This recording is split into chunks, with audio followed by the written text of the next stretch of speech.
Okay, I have a few questions in here. I have 1, 2, 3, 4 questions. First question, is creating an image helpful for concentration during meditation? When you are meditating on the breath, that's already more or less an image. So why are you still creating you are using an image and you're telling me, is creating an image helpful? You are doing it now, and why are you asking? Your breath has become your what? Your object of concentration. That is already your image. So why I have an image now, I have my breath that I concentrate on. Should I create an image in my meditation? You're doing it now. Next question. In Buddhism, is it better to cremate or bury the body after one passes, and why? Whether you go through cremation, somebody goes through cremation, or burial, has nothing to do with the religion. And when a person passes away, this body is no more his body. This body is no more his body. As a matter of fact, if you analyze it carefully, your body is not your body. Your body comes from causality, which means that, why do I have a body? Why do you have a body? Because you have that karmic energy that has been brought forward from accumulated energy in the past to form this body. Let me give you an example. You were born into a family. You don't know that family is rich, poor. Some people born in a rich family, from poor family. Some people were born crippled, and some people were born healthy. That's because of the karmic energy. So you're born into that family. Why were you born in that family? Somehow, there's some unfinished business that you have with that family. Or there is still a relationship that hasn't been completely severed. You still are linked to that family. And what's the nature of this relationship? Is it a good relationship, a bad relationship? We don't know. It depends on what you did in previous life. So if you're old, I'm just giving an example. If you owe your present moment dad or mom a lot of debts in your previous life, you will come back to repay them. If he owe you, she owe you, he'll come back to raise you up and give you the money. So you come because there are some, if you're an accountant, then I can use an example of accounting. There's some debit and credits that you have to balance your general ledger with. So are you familiar with general ledger? The general ledger always got the debit and the credit side. You have to balance it out. So you come to born in this family. How come some brothers and sisters, they like each other and some they don't like each other? It's all because of the karmic energy that created previously. They germinated, they cultivate those causes, and they brought about what they will encounter in this life. So whether they cremate the body or not, when this body is due, this body is no more you anymore. Why do you have to worry about whether this body is cremated or buried? As long as it meets the society's code. You won't throw those ashes in the road. You won't throw the body on the road. As long as you meet the code of the society, morally and legally, then you can do what you want. But if you cremate it, you don't need, some people like cremation because then they don't need so much space. They don't need, 8 feet by 2 feet in ocean view to bury that body. They just cremate it with an urn, and they can put the urn inside a smaller box. And some people, after cremated the body, they can just mix it up with bread and butter and flour and just throw it back to the sea to feed the animals, to feed sea fish. Because some people are very compassionate. So when I die, don't worry about my body anymore. Throw my body into the ocean so that it will benefit the fish. Some people are very compassionate. Some people say, throw my body in the wildwood and mixed it and become fertilizers. Why do I have to attach my body? My body is gone. Your apartment is gone. Everybody is a lease apartment. Your apartment is a lease. When the time is due, you got to go. You cannot renew. It's a non-renewable net lease. Do you know about this? It's the non-renewable net lease. That's your body. You cannot renew it. You can't say, I don't want to die. I want to renew it for another 10 years. No. But actually, the Buddha told us that there are ways to renew. But you may not know about it. I don't know if you'd like to listen to it. Do you want to renew your body when you're destined to die? Whether you die at early age or old age, whether you get sick or not, it all depends on the karmic energy you created in a previous life or in this lifetime. You've got to build up good karma. Build up good karma, you realize the good karmic energy first. It's just like when your clothes is all soaked with salt and it's put in a container and you want to washed off the saltiness inside of your clothes. You've got to purify it with more water. Purify it with good deeds. If you continue to do bad deeds in this life, this apartment is going to be, the lease is going to expire very, very soon because it's all karmic energy. So whether you cremate it or bury it depends on what the person likes. It does not mean that when you create a body, you disrespect the body. No.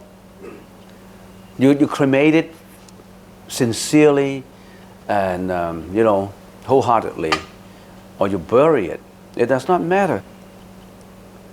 Say if I have to die one day, I would say, just let my body to be thrown back to the sea and feed all the sea fish so they will benefit by it. So this apartment is due. The fact that you're not attaching this body is another way, a minute little way for enlightenment. Everybody attaches his own body. This is my body. They are very interested, but they love their body. Who does not like their body? More than that, some people like others' bodies. You know what I mean? That's a sensuous liking. So you got to know more about the Buddhist teaching. The fact that you're coming here to do a ceremony, actually your ancestors has brought you along.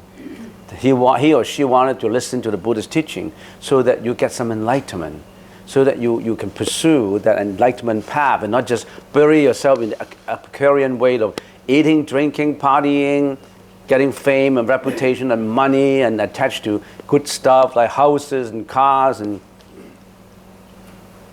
it does not matter what material you attach to. Nothing belongs to you. Not your bank account. Not your diamond rings in the deposit box in the bank. You came with nothing and you went with nothing. Why do you still attach to your possession? Why do you use all kinds of powers and bad deeds to harm others to get what you want? You're creating a lot of bad energy, a bad karmic energy. Learn the Buddhist teaching.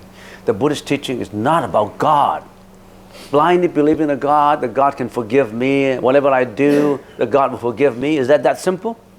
You committed killing and then you say a prayer, God, forgive me, and you're forgiven? Is it fair? So if you commit a sin and you say, God, forgive my sin, and you'll be forgiven? I came across the principal of a very famous university in Hong Kong. And I don't want to mention his name because you may know his name. And I asked him, he's my friend, and I asked him, why do you believe in the Buddhist teaching? He said, there's one reason. Just for that reason, I believe in the Buddhist teaching about reincarnation. I said, what is that? It is fair. Reincarnation, life and death is fair. Well, why? If I did something really bad, if I don't have to pay for it, as long as I feel happy, I can do what I want. I can kill, I can rape, I can do what I want, because after this life, I've got no other life left. Why do I just fulfill my sensual pleasures? Whatever I want to see, I just see. Whatever I want to speak, I just speak. Whatever I want to enjoy my sensual pleasures, I just overwhelm myself with sensual pleasures. I don't mind if I kill, if I rape, if I lie, anything. The Buddha said no. Because you will carry that karmic energy into your next life. You can't get away with it. That's more fair, he said. Because the next life you're going to suffer. Because somehow the general ledger got to be balanced. You owe more money, you got to repay. So don't owe anybody money. You will become his son, and you're going to repay it. And don't get into debt. You'll become a cow in his farm, and you milk that cow every day. Every day you get milk from that cow, he's actually repaying you. He owes you a lot of money. Or you will be that cow one day to be milk. And finally, you know what he would do to you? Because you owe a lot of money, he would send you to the slaughterhouse to be killed. I'm speaking too much about this. Yeah. So it's time, because people are looking at me and say we still have a ceremony to do. So I can speak for days. Now, if you want to listen more to the Buddhist teaching, get onto YouTube, and I have a lot of lectures in there in English and in Cantonese. There's more Cantonese than in English, maybe about 500 in Cantonese, and about 100 in English, and even in Mandarin. And click onto it, Reverend Guan Cheng, Guan, space CHUNG, and you'll get into a lot of this kind of teaching. And there's Q&A sessions that I put into the YouTube about people asking questions, and I'm answering questions. And some people are interested in it. I've seen people who came from the States coming here to visit me and said, I like to listen to the Q&A because it answers a lot of questions for me. So get onto YouTube. Then not only on what I talk about, there are also other monks. Get into lectures by, for example, Ajahn Punaji, Ajahn Brahm, Ajahn Surapano, and there's many other monks who gave very wise advice and who gave out the Buddhist teaching. And click onto it. Next question: how and what to focus on during walking meditation? During walking meditation, you are focusing on your movement. And also, if you meditate for a long time, for those meditators who meditate for a long time, you may be building up a lot of energy inside your body. In the Chinese language, we call it the Chi. And sometimes if you can't release the Chi, it will concentrate in certain areas and make you uncomfortable. For example, if the Chi is right at the top of your head, you may feel the tingling all the time. If the Chi is right in the chest, you may feel some heavy chest in here, or in the knees and all that. So meditation, you really have to meditate for a while. You really have to walk very fast to release that kind of energy. That is the Chi energy, not the spiritual energy. Sometimes we have to do a mixture, because we have a body. In other words, we have an apartment, and the person, assuming the example is that the apartment is the material, and the person living in it is the spiritual, is the mental, for just an example. The physical, if you want the relationship to be good, the physical must be maintained. You have to make sure that you whitewashed it. You have to make sure that it's insulated. You have to make sure that the fridge is working, floor and everything. You have to put that the pest control has done everything, and the apartment is in good condition. That's the Chi part. When you're meditating, you have to make sure that your body coincide with healthiness, coincide with the spiritual. So the body part, you can't ignore it. You can't say, I just spiritually meditate and I don't care about my physical body. No. When you are meditating for a long time, you really go out and exercise and discharge some of the Chi energy in you. And on the other hand, that person in the apartment is the spiritual part. The spiritual part also has to do something about the spirit, the mental. So talking about walking meditation, that is the physical, more or less the physical part. So you have to concentrate and focus on your movement to release the energy that you have. Last question. When a person passes away, the spirit is still around within 49 days. What does the spirit or consciousness go through during that stage? Can the spirit obtain merits or karma during that time without the help of others? What do dreams of the disease mean during that period of the 49 days after the spirit consciousness leaves the body? So there's a lot of questions incorporated in that question. So In the 49 days, the person who passes away, many things could happen. Say, for example, talking about dreams, if there are certain family members who are more prone to interacting with the metaphysical, with the non-physical, with the spiritual.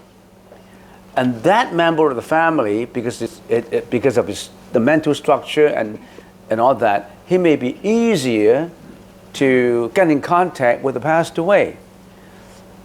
The person who passed away, if he couldn't let go of whatever is surrounding him, will be still around and trying to communicate with family members, but they cannot.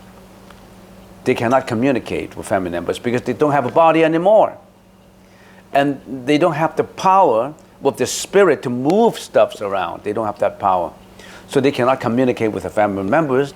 So he or she would choose to communicate with a family members who is more prone to interacting with spirits. And they can enter dreams of that family members to become, if say for example someone, Mr. A passed away, an old age, say 90 years old, and he came back as an old man to his niece, to his wife, and said, I still left my key in the second drawer of my cupboard, and that key is the deposit box to the Royal Bank in Oak Street in Richmond.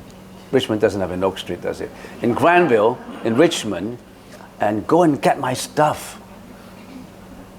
And then next morning, he got up in his search. Oh, he really got the key.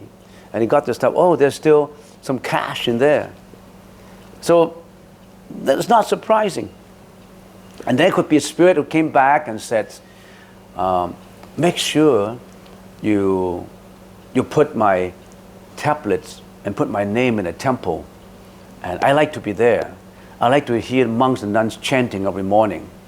And make sure that my body would be in where and where and where, and my photograph, make sure that everybody, I still leave a good photograph somewhere. There's a lot of things happen in dreams, okay?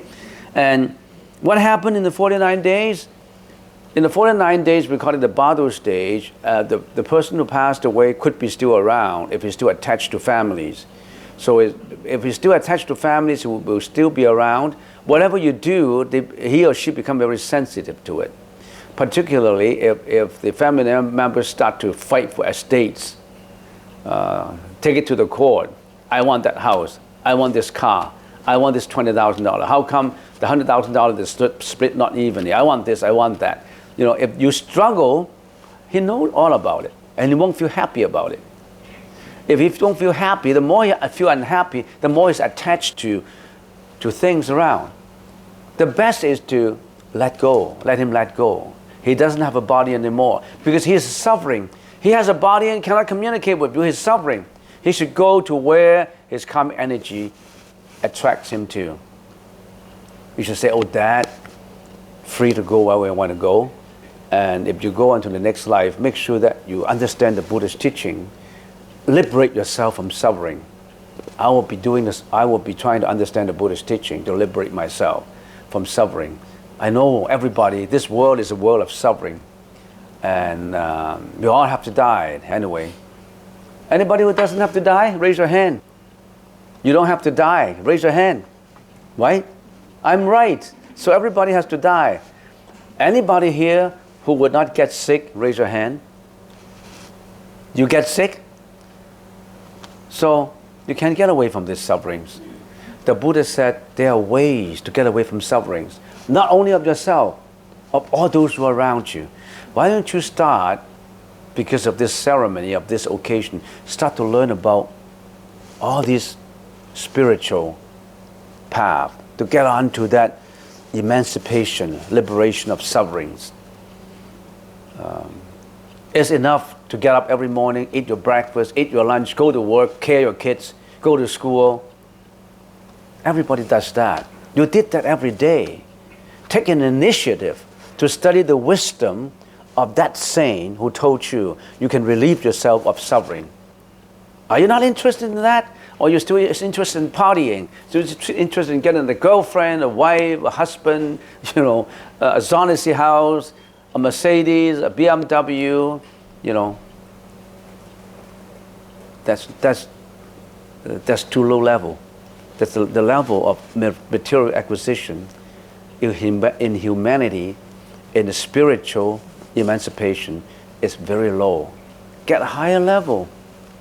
I've talked enough. You will get bored. Any question? The difference between Chi and Kundalini. Chi and Kundalini? Well, they are more or less the same thing. Kundalini is believing that there are chakras inside the body, and there is energy flowing through those chakras. And when you were born, those chakras, or sometimes when you're going through life, those chakras sometimes get blocked up. Once you get blocked up, the chi doesn't go through. So it's all related. But there's danger in practicing Kundalini. That's not what the Buddha talked about. If you don't know how to do it, you could get into trouble. You could get into very serious trouble if you do not know how to do it. So that don't just look at a book of Kundalini or look at a videotape and look at, I want to increase my consciousness, I want awareness, and then you practice Kundalini, you get into deep trouble. You will get into deep depression, and some people even, do foolish things, and Kundalini, and there's also the same kind of concept in Chinese. It's Chi, and the 大周天, 小周天. Well, you don't understand that, but anyway, that's the revolution of your Chi. So don't get into something that you don't quite know. And if you really have someone who is a guru, who is an expert in Kundalini, and you're sure he's an expert, yes, but otherwise, you've got to be very careful. You've got to be extremely careful. What is like a specific danger? What is like what? Specific danger, what would cause in Kundalini? Yes. You may all of a sudden get depression. You may all of a sudden get inferiority complex. You may also all of a sudden overwhelmed by fear and worry. And it's not just for a day, maybe for years. And you may hate yourself for having so many defects in life. We don't know. Some people could be able to get over. But what is more important, you got to, because Kundalini did not really contain the Buddhist teaching of emptiness of ego. You still believe that you have an I. I practice Kundalini, I will get awareness.